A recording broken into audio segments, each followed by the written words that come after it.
तो हेलो दोस्तों, स्वागत है आपका एक और वीडियो में। और इस वीडियो में हम बात करेंगे डीएचए एग्ज़ाम के बारे में। ठीक है, उसका पूरा फुल गाइड मैं आपको देने वाला हूं इस वीडियो में।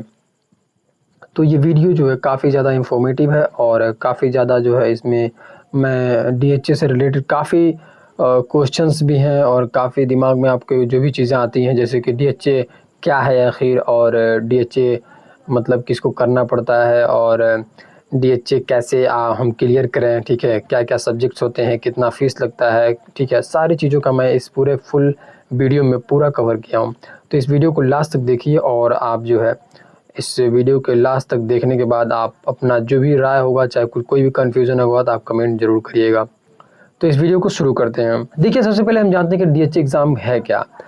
तो डीएचए एग्ज़ाम का मतलब होता है दुबई हेल्थ अथॉरिटी। ये एक लाइसेंसिंग एग्ज़ाम है जो doctors, nurses, pharmacist, lab technicians, dentist और एलाइड हेल्थ प्रोफेशनल्स को देना पड़ता है अगर उनको दुबई में प्रैक्टिस करना है तो। यानी कि अगर आप भी मतलब सोच रहे हैं कि मैं भी जाऊं फॉरेन कंट्री में और जो है अच्छा खासा इनकम मतलब कमाऊं या पैसा कमाऊं, तो उसके लिए जो है आपको, अगर आप दुबई में जाते हैं तो आपको डीएचए एग्ज़ाम देना पड़ेगा। चाहे आप डॉक्टर हो, चाहे आप नर्स हो, चाहे फार्मासिस्ट हो, चाहे लैब टेक्नीशियन हो, ठीक है, या डेंटिस्ट हो यानी कि दांत के डॉक्टर हो, और भी जो भी एलाइड हेल्थ प्रोफेशनल्स हैं उनको ये एग्ज़ाम देना पड़ता है।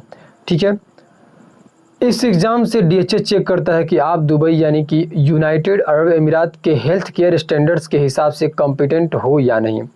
देखिए, सबसे ज़रूरी चीज़ है कि अब आप जो है दूसरे कंट्री में जा रहे हो, ठीक हो, और वो कंट्री में जा रहे हो जहाँ पे आपका कोई चीज़ नहीं है, वहाँ पे मतलब ना आपका आइडेंटिटी है ना कुछ है। ठीक है, तो ये आपको जो है आपकी डिग्री या जो भी आपके कोर्स किए हैं उसके सर्टिफिकेट के बेस पे ही आपको जो है ये लेंगे। ठीक है, तो वो कैसे मालूम चलेगा उनको कि आप पढ़े हैं कि नहीं, तो वो एक एग्ज़ाम कंडक्ट कराते हैं जिसके थ्रू जो आप पास करते हैं तो फिर आपके लिए वो अपने देश में दरवाज़ा खोल देते हैं कि आप आकर वहाँ पर जॉब कर सकते हैं। ठीक है, तो उसके लिए ये एग्ज़ाम होता है। आप समझ गए होंगे कि डीएचए एग्ज़ाम होता क्या है। ठीक है, तो ये हमारा क्लियर हो गया। ठीक है, उसके बाद से हमारा आ गया, ये क्लियर हो गया। ठीक है, उसके बाद से हमारा आ गया क्या कि किसको देना पड़ता है। देखिए, किसको देना पड़ता है ये एग्ज़ाम, जो भी foreign qualified health care professionals हैं, जैसे दुबई में काम करना चाहते हैं, ठीक है, उसको डीएचए एग्ज़ाम देना कंपलसरी है। चाहे वो डॉक्टर हों, चाहे वो नर्सेज हों, चाहे फार्मासिस्ट हों, चाहे लैब टेक्नीशियन हों, चाहे रेडियोग्राफर हों, चाहे डेंटिस्ट हों, चाहे फिजियोथेरेपिस्ट हों, चाहे डाइटिशियन हो, चाहे सबको जो है ये एग्ज़ाम देना ही पड़ेगा। ठीक है, और सबको अलग अलग एग्ज़ाम देना होता है। मतलब ये नहीं है कि सबका एक ही साथ एग्ज़ाम होगा, ऐसा कुछ नहीं है, सबको अलग अलग एग्ज़ाम देना पड़ेगा। ठीक है, तो आप समझ गए होंगे कि इसको एग्ज़ाम देना पड़ता है। अब हम जानेंगे कि एलिजिबिलिटी क्राइटेरिया क्या है, यानी कि ये कौन एग्ज़ाम देने के योग्य हैं। तो सबसे पहला, recognise degree diploma in health care. ठीक है, सबसे ज़रूरी चीज़ क्या है कि आपके पास एक ऐसा डिग्री होना चाहिए, एक ऐसा जो है आपके पास मतलब कोर्स डिप्लोमा होना चाहिए, जो सर्टिफिकेट होता है वो होना चाहिए, जो आप मतलब जानते हो उसको। ठीक है, तो वैसा आपके पास एक होना चाहिए।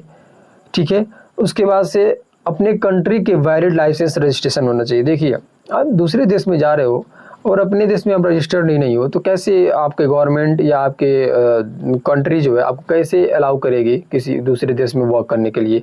तो सबसे पहले अगर आप कोई चीज़ कर लिए हैं, चाहे फार्मासिस्ट हो गए हो, चाहे नर्स हो गए हो, या डॉक्टर हो गए हो, या लैब टेक्नीशियन हो गए, रेडियोग्राफर हो गए, या जो भी पैरामेडिकल कोर्सेज होते हैं, ठीक है, आप जो भी कर चुके हो उसके हिसाब से आप जो है अपने स्टेट में या अपने मतलब इंडिया में या अपने देश में आप जो है एक लाइसेंस और रजिस्ट्रेशन अपना करवा लें। फिर उसके बाद से मिनिमम क्लिनिकल एक्सपीरियंस, जैसे देखिए कुछ जगहों पे जो है आपको मतलब विदाउट एक्सपीरियंस के भी रखा जाता है। ठीक है, और ज़्यादातर जो है रजिस्ट्रेशन चाहिए ही चाहिए, और ज़्यादातर लोग जो है एक्सपीरियंस ढूंढते ही ढूंढते हैं। ठीक है, तो आप अगर एक्सपीरियंस्ड हैं तो बेहतर है। तो 2 साल का एक्सपीरियंस आप नर्स के लिए आपको लगता है, ठीक है, डॉक्टर्स के लिए भी कुछ एक्सपीरियंस होना चाहिए। ठीक है, फार्मासिस्ट के लिए भी 2 साल ही लगता है। ठीक है, तो ये हो गया एलिजिबिलिटी क्राइटेरिया। सम केसेस में बीएलएस यानी कि बेसिक लाइफ सपोर्ट सर्टिफिकेट भी चाहिए होता है। ठीक है, यानी कि मतलब आपका जो सर्टिफिकेट होता है लाइफ साइकिल का, ठीक है, तो उसका भी आपके पास होने चाहिए, बीएलएस होनी चाहिए आपके पास। और कहीं कहीं कहीं ऐसा लगता है, हर जगह नहीं, ठीक है। उसके बाद से आपका DHA एग्ज़ाम का प्रोसेस क्या है, देखिए ये तो हमारा क्लियर हो गया एलिजिबिलिटी, ठीक है। DHA एग्ज़ाम का प्रोसेस क्या होता है, तो देखिए मैं स्टेप बाय स्टेप आपको बताता हूँ। देखिए सबसे पहले आप डॉक्यूमेंट रेडी करिए, ठीक है। आपके पास डॉक्यूमेंट होना चाहिए। आप दूसरे किसी देश में जा रहे हो तो आपके पास पासपोर्ट होना चाहिए, डिग्री होना चाहिए, मार्कशीट होना चाहिए, लाइसेंस होना चाहिए, ठीक है। एक्सपीरियंस सर्टिफिकेट होना चाहिए, गुड स्टैंडिंग सर्टिफिकेट भी होना चाहिए आपके पास, और BLS सर्टिफिकेट भी होना चाहिए, ठीक है।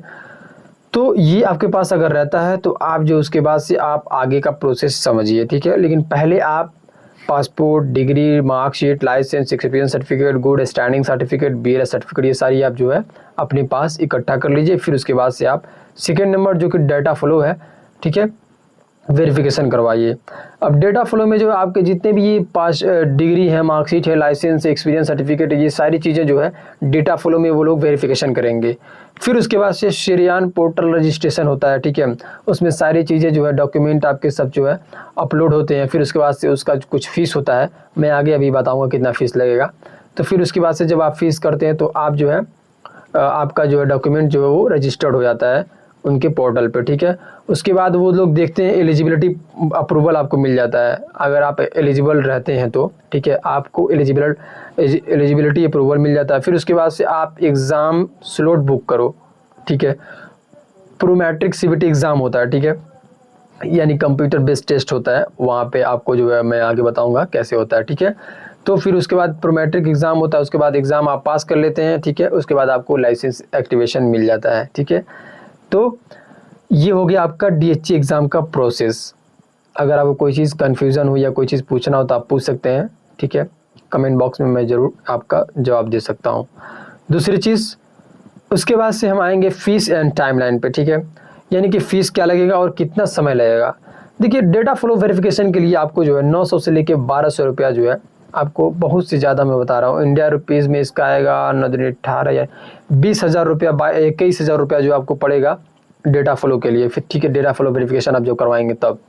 फिर उसके बाद इस एग्ज़ाम फीस कितना होता है प्रोमेट्रिक का, इसके लिए USD यानी कि US डॉलर जो है आपको लगेगा 110 से 150 डॉलर, ठीक है। क्योंकि देखिए एग्ज़ाम फ़ीस जो होता है, देखिए आप लोग बहुत ज़्यादा सुने होंगे कि मतलब एग्ज़ाम कहाँ देना है, ये सारी चीज़ें कन्फ्यूजन होता रहता है, ठीक है।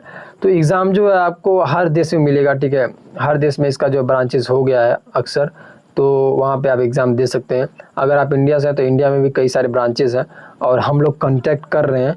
अगर कुछ ऐसा ब्रांचेस अगर मिल जाता है या कुछ ऐसा अगर मिल जाता है तो हम लोग खुद जो है अपना सेंटर एक डालेंगे और ये सारी चीज़ें मैं कोशिश करूँगा कि मैं जल्द से जल्द इन सारी चीज़ों पे फोकस करूँ और आप लोगों के लिए भी अपने इधर एरिया में, यानी कि मैं यूपी से हूँ तो यूपी में जो है इसे लाने की कोशिश करूँ, ठीक है। उसके बाद देखिए लाइसेंस एक्टिवेशन फ़ीस जो होता है, आप जो लाइसेंस वहाँ के लिए अप्लाई करते हैं उसका फ़ीस जो होता है वो AED 200 से 500 के बीच में आपका लगेगा। यानी कि ये 200 यानी कि 5 से 6,000 रुपये आपका लगेगा लाइसेंसिंग एक्टिवेशन में, ठीक है। उसके बाद देखिए टोटल प्रोसेस जो है ये 2 से 3 महीने का है, ठीक है। 2 से 3 महीने आप क्लियर कर लेंगे आराम से, ठीक है। ये सारी चीज़ आपका क्लियर हो जाएगा। आप जो है दुबई में जो आप as a pharmacist, as a nurse, as a doctor, as a radiographer, as a technicians, as a nurse आप वर्क कर सकते हैं, ठीक है। उसके बाद देखिए आप समझिए एग्ज़ाम पैटर्न कैसे होता है। तो एग्ज़ाम पैटर्न इसका MCQs बेस्ड एग्ज़ाम होता है, ठीक है। कंप्यूटर बेस्ड एग्ज़ाम होता है इनका, ठीक है। MCQs बेस्ड रहता है, ठीक है। आपके जो सिलेबस पढ़े रहते हैं, चाहे आप फार्मासिस्ट हो तो फार्मासिस्ट से रिलेटेड होता है, अगर आप नर्स रहते हैं तो नर्स से रिलेटेड होता है, डॉक्टर रहते हैं तो डॉक्टर से रिलेटेड होता है। जो फार्मासिस्ट होते हैं उनसे 150 MCQs होते हैं। इसका पासिंग जो होता है वो 60% होता है, 150 MCQs, और इसका पासिंग कितना 60%, ठीक है। उसके बाद नर्स आ गए तो नर्स के लिए 100 से 150 MCQs होता है। इसका पासिंग जो है 55 से 60 होता है परसेंटेज इसका, ठीक है। ये लोग परसेंटेज बेस पे लेते हैं, ठीक है। आपका 55 से 60 नर्स के लिए और 60% जो है कम से कम ये फार्मासिस्ट के लिए है। उसके बाद डॉक्टर्स के लिए clinical plus speciality based MCQs होते हैं डॉक्टर्स के लिए भी, ठीक है। तो 60% इनके लिए भी होता है। उसके बाद देखिए सिलेबस क्या क्या होते हैं।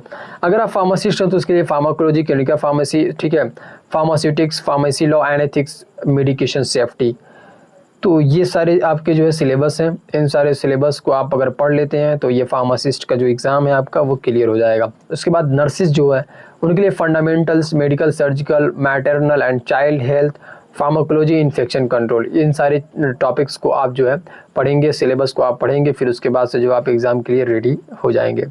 उसके बाद लैब टेक्नीशियन के लिए anatomy and physiology, pathology, basics, specimen handling, quality control, lab safety.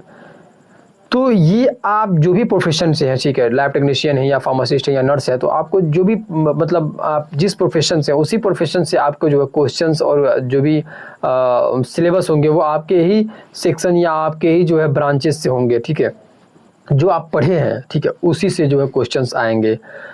उसके बाद से अटेम्प्ट्स एंड बैलेट, देखिए बहुत सारे क्वेश्चंस आते हैं कि मतलब कितना मरतबा हमको देना पड़ता है। देखिए मल्टीपल अटेम्प्ट्स अलाउड, ठीक है, आप कई बार जो है इस एग्ज़ाम को दे सकते हो, ठीक है, लेकिन आपको हर एग्ज़ाम के लिए पैसा देना पड़ेगा। तो बेहतर ये है कि अच्छे से तैयारी करिए, अच्छे से जो है आप तैयारी करके फिर उसके बाद से इस एग्ज़ाम को दीजिए। लाइसेंस वैलिडिटी 1 ईयर रिन्यूअल, देखिए इसके लिए जो है आप देखिए लाइसेंस आपको मिल जाता है जब गवर्नमेंट दे देती है आपको, तो उसके लिए 1 ईयर का आपको मिल जाता है लाइसेंस। फिर उसके बाद से आप जो है एग्ज़ाम नहीं देना रहता है, यानी कि हर साल एग्ज़ाम आपको नहीं देना है, 1 साल आप दे दिए, फिर उसके बाद से आप रिन्यूअल कराते रहिए, ठीक है, क्लियर हो गया। उसके बाद से कुछ क्वेश्चंस आते हैं दिमाग में, और ये क्वेश्चंस हैं जैसे डीएच एग्ज़ाम कितनी बार दे सकते हैं। देखिए आप जो मल्टीपल बार आप जो अटैम्प्ट कर सकते हैं, ठीक है, अलाउड है, आप कितने बार कर सकते हैं।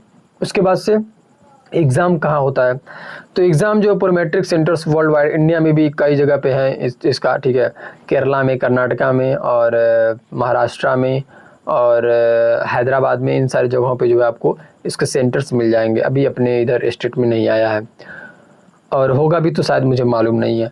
उसके बाद से फिर पासिंग मार्क्स कितने होते हैं, तो 55 से लेकर 60% इसका एवरेज निकलता है। फिर उसके बाद से आप जो है इस एग्ज़ाम को पास कर लेते हैं। डीएचए और एमओएच, एचएडी एक ही है क्या? देखिए बहुत सारे क्वेश्चन ऐसे आते हैं कि डीएचए और एमओएच या एचएडी एक ही है, नहीं, ये एक नहीं है, ठीक है। डीएचए जो है ये दुबई हेल्थ अथॉरिटी है, ठीक है, दुबई के लिए है। अबू धाबी के लिए एचएडी हाद है, ठीक है, और एमओएच जो होता है वो शारजा अजमान के लिए है, ठीक है। तो अलग अलग इसके एग्ज़ाम्स होते हैं अलग अलग सिटीज़ में, ठीक है।